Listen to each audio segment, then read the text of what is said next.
Hello my dear viewers and ஆன்கான question post பண்ணியிருந்தோம்ல அதுக்கான ஆன்சர் பார்க்கலாமா? I have dash ₹1 coin. இதுக்கு என்ன ஆன்சர்? இதுக்கு யாரெல்லாம் ஏர்னு போஸ்ட் பண்ணியிருந்தீங்களோ அவங்கள உங்களுக்கு நீங்களே கிளாப் பண்ணிக்கோங்க. Because that is a correct answer. ஆன்னு போஸ்ட் பண்ணவங்கலாம் அது ஏன் ராங்னு தெரிஞ்சுக்கோங்க. ஐ have dash ₹1 coin.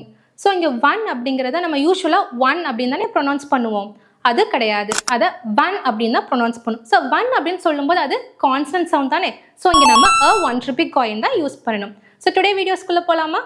Hello my dear friends, it's time to learn the use of the which is definite article. So the எங்கெல்லாம் யூஸ் பண்ணணும்னா ஒரு ஸ்பெசிஃபிக்கான ஆப்ஜெக்ட் முன்னாடியும் வேர்ல்டுலேயே அந்த ஒரே ஒரு பொருள் தான் இருக்குது அப்படின்னு சொல்கிறப்பையும் சூப்பர்லேட்டிவ் டிகிரிஸ் முன்னாடியும் இதை நம்ம யூஸ் பண்ணணும்.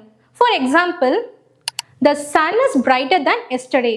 The moon looks beautiful. He is the tallest boy in the class. So இங்கே இந்த எக்ஸாம்பிள்ஸ் பாருங்கள். த சன், த மூன்னு கொடுத்துருக்காங்க. ஸோ த சன், மூன் எல்லாமே உலகத்தில் ஒன்றே ஒன்று தானே இருக்குது. ஸோ நம்ம இங்கே த தான் யூஸ் பண்ணணும்.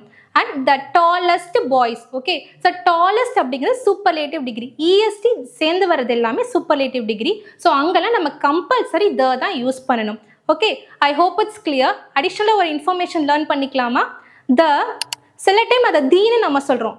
ஸோ தி அப்படின்னு எங்கெல்லாம் சொல்லணும்னா வவல் சவுண்ட்ஸ்க்கு முன்னாடி நம்ம தீன்னு ப்ரொனவுன்ஸ் பண்ணணும். அண்ட் கான்சனன்ட் சவுண்ட்ஸ்க்கு முன்னாடி இதை தன்னு ப்ரொனவுன்ஸ் பண்ணணும். Let me check that. My friend gifted me dash Bible.